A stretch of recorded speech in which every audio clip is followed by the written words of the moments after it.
నమస్తే, జై శ్రీరామ్, భారత్ మాతా की జై, వందే మాతరం. నేను మీ విలాసాగరం రమేష్. ఈరోజు 13 అక్టోబర్ 2025 సోమవారం మధ్యాహ్నం ఈరోజు విడేస్తున్నా.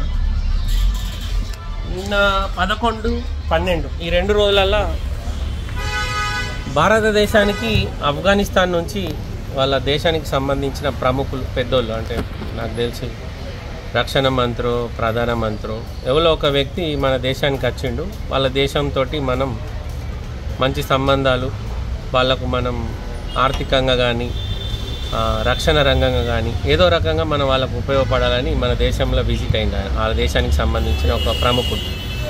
అదే టైంలో మన శత్రు దేశం పాకిస్తాన్ ఆ దేశం మీద అటాక్ చేసింది. ఇక్కడ మన దేశంలో ఉండే దొంగన కొడుకుల కోసం ఈ వీడియో.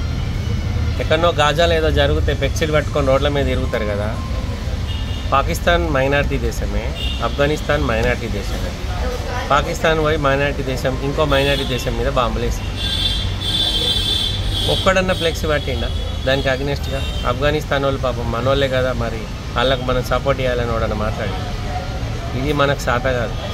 మనం ఏం చేస్తామంటే ప్రశాంతంగా ఉన్న గాజాలో తీవ్రవాదులను తయారు చేసి ఇజ్రాయెల్ మీద దాడి అయిపోతాం.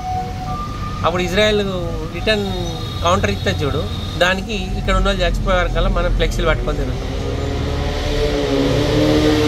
పెద్ద జోక్ ఏంటంటే పాకిస్తాన్ స్టేట్మెంట్ ఏమి ఇచ్చుకుందంటే, మేము ఆఫ్ఘనిస్తాన్లో ఉన్న రక్షణ రంగానికి సంబంధించిన జెట్ విమానాలను కూలగొట్టిన అని స్టేట్మెంట్ ఇచ్చుకుంది. మన భారతదేశం రఫేల్ కూలగొట్టిన అని చెప్పినట్టు ఇన్ని రోజులు అవే చెప్పుకున్నారు వాళ్ళు. పాకిస్తాన్ ఆఫ్ఘనిస్తాన్ మీద దాడి చేసింది కదా, వాళ్ళ దగ్గర ఎయిర్ డిఫెన్స్ సిస్టమ్ లేదు, వాళ్ళ దగ్గర ఎలాంటి గగనతల వ్యవస్థ లేదు, వాళ్ళ దగ్గర అసలు విమానాలే లేవు, యుద్ధ విమానాలు. కానీ వీళ్ళు అడ్వర్టైజ్మెంట్ మాత్రం మేము పాకిస్తాన్ వాళ్ళం పోయి ఆఫ్ఘనిస్తాన్లో ఉన్న ఎయిర్ బేస్ల మీద దాడి చేస్తే అలా 7 విమానాలు కూలగొట్టినామని చెప్తున్నారు. రాత్రి వాళ్ళు ఇచ్చిన కౌంటర్ ఎట్లుందంటే 19 పోస్టులు లేపారేసారు. ఎంత చిన్న దేశం, వాళ్ళ జీడిపి బాగా చిన్నది, వాళ్ళ రక్షణ వ్యవస్థ కూడా చిన్నది. ఇది పోయించారు పక్క దేశ పని. మన దేశంలో ఉన్న అపర మేధావులు ఉంటారు కదా, చిన్న చిన్న రోడ్ల మీద జులుసులు అవి ఇవి ఫ్లెక్సీలు పట్టుకొని తిరిగేటోళ్ళు నేర్చుకోరు. ఇప్పటికైనా మీరు మారకపోతే రేపు మీ ముందు భవిష్యత్తు, పురాణాల భవిష్యత్తు కూడా ఖరాబ్ అవుతుంది. మీరు ఇచ్చే స్టేట్మెంట్లు పాపం అమాయకంగా చదువుకునే పిల్లల జీవితాలు ఖరాబ్ అవుతుంది. వాడు ఏదో చదివి సాధించుతా అనుకుంటాడు. మీరు ఎక్కడనో ఏదో దేశం మీద ఏదో దాడి చేయగానే మీరు ఇక్కడ బట్టలు చింపుకుంటారు కదా. అంత ప్రేమ ఉంటే పోయి తుపాకీ పట్టుకొని వాళ్ళ కోసం యుద్ధం చేయొచ్చు కదా. మనకు అదేనే సాధ అవుతుంది. ఈయనే రుబాబ్ అంతా ఈయనే. నిన్ననో మొన్ననో మా హైదరాబాద్లో ఒక ఫ్లెక్సీ పెట్టి జమీన్ ఇలా దెంగి అంటుండు. జమీన్ ఏమైనా చీమని 60 జమీన్ ఇలా ఇంచుతావు. భూకంపం వచ్చినా జమీన్ ఎక్కడ వచ్చిందో అక్కడనే జరుగుద్ది, ఇంకొకటి జరగదు. అంత పెద్దగా ఉంటుంది జమీన్. ఇలాంటి జమీన్ ఇలా తెస్తారట. బాబు ఇంట్లో ఫస్ట్ పెళ్ళం పొరాలకు బుక్కడంత అన్నం పెట్టుర్రా, తర్వాత జమీన్ ఇలా ఇస్తావా, ఆస్మాన్ ఇలా ఇస్తావా, తర్వాత సంగతి. 2 సేమ్ కంట్రీసే కదా. మరి ఆడపోయి దాడి చేసి పాపం అమాయకులు ఆఫ్ఘనిస్తాన్ వాళ్ళు మనుషులు కదా, వాళ్ళు కూడా 5 వక్తు నమాజ్ చేస్తారు కదా, వాళ్ళు చనిపోయారు కదా. మరి వాళ్ళ గురించి ఎంతమంది ర్యాలీలు తీసారు? అదే భారతదేశం పాకిస్తాన్ మీద దాడి చేస్తే మాత్రం వీడు ఓరుతారు ఇక, పేపర్లలో స్టేట్మెంట్లు, టీవీలలో డిబేట్లు. అంత ప్రేమ, ఆడ అడక తింటూరు. ఆల్టో కార్ ఎంత తెలుసా పాకిస్తాన్లో? సిల్ బండ్ 30 లక్షలు, మన దగ్గర 5 లక్షలు. అది అలా బతుకు. పక్కింటోని మనం ఏమనుకుంటాం, పక్కింటోళ్ళని అమ్మ నాన్న అనుకునేటట్టు. ఇక్కడ మన అయ్యకేమో అన్నం పెట్టాం, పక్కింటోని మాత్రం అది నా అయ్య నా అవ్వ అని గొప్పగా చెప్పుకుంటాం. కూరల స్కూల్ ఫీజులు కట్టాం మనం. మారూరి లేకపోతే బాగా ఇబ్బంది పడతారు. మాకు తెలిసిన సర్కిల్లో చాలామంది మంచి మంచి పొజిషన్లు ఉన్నారు చదువుకొని. దానికి మతంతో సంబంధం లేదు.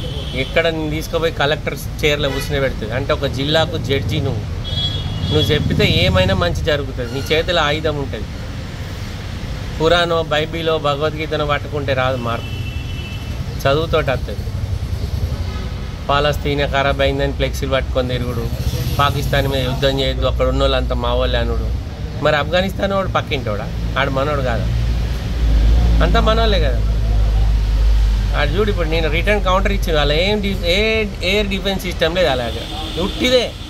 అయినా కానీ తుక్కు వేసి పరిస్థితి.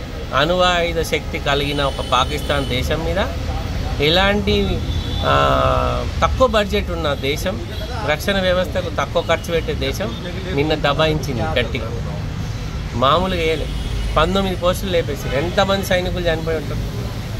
అంటే మనం ఏం చేస్తామంటే, ఒక దేశం డెవలప్ అవుతుంది ఇదే భారతదేశంతో సోపత్ చేసి అనగానే ఆ దేశానికి సంబంధించిన ఒక పెద్ద వ్యక్తి మన దేశానికి రాగానే వాళ్ళకి మండింది.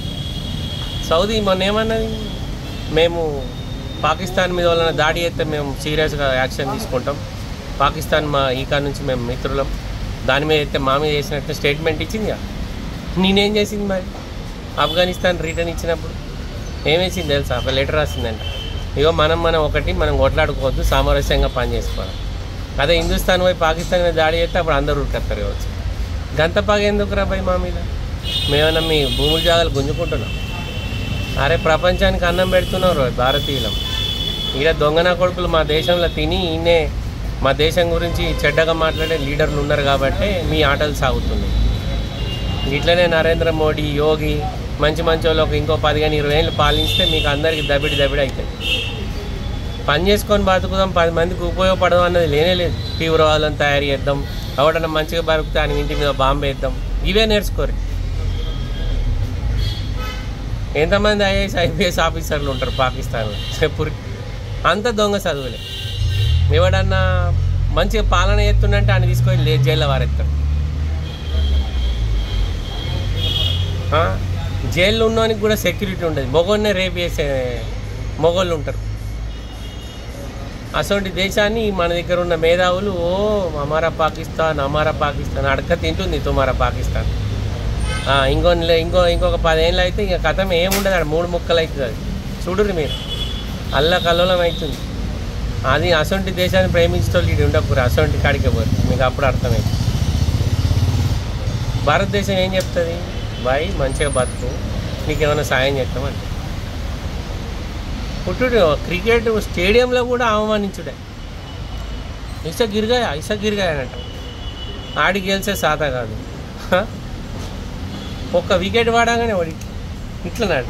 ఏమైంది? ఒక వికెట్ పడితే ఏమైంది? మా 11 మంది కొట్టేటోళ్ళే మా వాళ్ళు. నువ్వు ఎప్పుడు అనుకోకు, 10వ వికెట్ పడేదాకా మావాడు హిట్టింగే చేస్తాడు, అవుట్ రైట్ అట్లా ఆడతారు మా వాళ్ళు. మీకేమో సాదా కాదు, మీరు ఆటలకు గెలవరు, మాతో యుద్ధంలోకి గెలవరు, ఎన్నిసార్లు ఓడిపోయినా మీకు బుద్ధి రాదు. మా బస్టాండ్ల లెక్క మీ విమానాశ్రయాలు కూడా ఉండయి, మా దగ్గర ఉన్న బస్టాండ్ల లెక్క. కశ్మీర్ గేట్ బస్టాండ్ చూస్తే మీ విమానాశ్రయాలు కూడా వానికిరావు, అట్లుంటుంది ఢిల్లీలో. పాకిస్తాన్ వానికి ఏదైనా చూపెట్టి మహీంద్రా తార్ ఈ బండి రేట్ ఎంత అడిగితే ఏం చెప్పారు తెలుసా? 2 కరోడ్ 3 కరోడ్ అని చెప్పి. అది భారతదేశం సత్తా. ఆడ ఇండియన్ కరెన్సీ చెప్తే అక్కడ ఉన్న జనాలందరూ షాక్ అయ్యారు. మహీంద్రా తారు 20 లక్షలు అని చెప్తే పరేషాన్ అయ్యారు.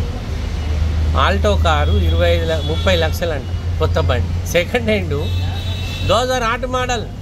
సిర్ఫ్ 5 लाख 6 लाख 8 लाख 10 लाख ఇట్లుంటాయి ఆల్టో రేట్లు సెకండ్ హ్యాండ్లో. మన దగ్గర 150,000కి ఇస్తా అంటే వాడు కొనేటోడు ఉంటాడు. 5 మోడల్ 6 మోడల్. అసొంటి వాళ్ళ గురించి మీరు ఇక్కడ బట్టలు చింపుకుంటారు. ఇంతగానం ప్రేమ వాళ్ళ మీద చూపెడుతురు కదా, కుటుంబం మీద, బాధ్యతల మీద, భార్య పిల్లల మీద, వ్యవస్థ మీద చూపెట్టుర్రి. ప్రామిస్ చెప్తున్నా, మతంతో సంబంధం లేదు, దేశం అంతా నీ వెనకాల నిలబడుతుంది. ఇప్పుడు ఆర్మీలో అన్ని మతస్థులు ఉంటారు కదా. ఇప్పుడు పాకిస్తాన్ వాడు ఫైర్ చేస్తాడు, ఇద్దరం మైనార్టీలమే, నేను వాడు. ఆ గుండె వచ్చి నాకు చాలు కదా, నేను చచ్చిపోయినా పర్లేదు కానీ నువ్వు ఆ దేశాన్ని ప్రేమిస్తావా? నేను ఎందుకు నిలబడ్డ బార్డర్లా? నీ కుటుంబం బతకాలని. జీతం కోసం పనిచేయడు ఆర్మీ జవాన్, దేశం కోసం పనిచేస్తాడు. అది మీకు తెలియనంత కాలం మీకు ఎప్పుడేం చెప్పినా మీ మెదట్లకి ఎక్కది. పెండ మెదళ్ళు ఇవే రోడ్ల మీద షో వేసి ఫ్లెక్సీలు పట్టుకొని జెండాలు పట్టుకొని తిరగడానికి తప్ప మీరు దేనికి పని. నిజంగా కొన్ని వీడియోలు చూస్తే మస్తు తిక్కలేస్తుంది, కానీ మన ప్రభుత్వాలు సరిగా లేవని సపరేట్. ఒకేసారి ఏమన్నా తప్పు మాట్లాడితే సారీ. మళ్ళొకసారి అందరికీ జై శ్రీరామ్.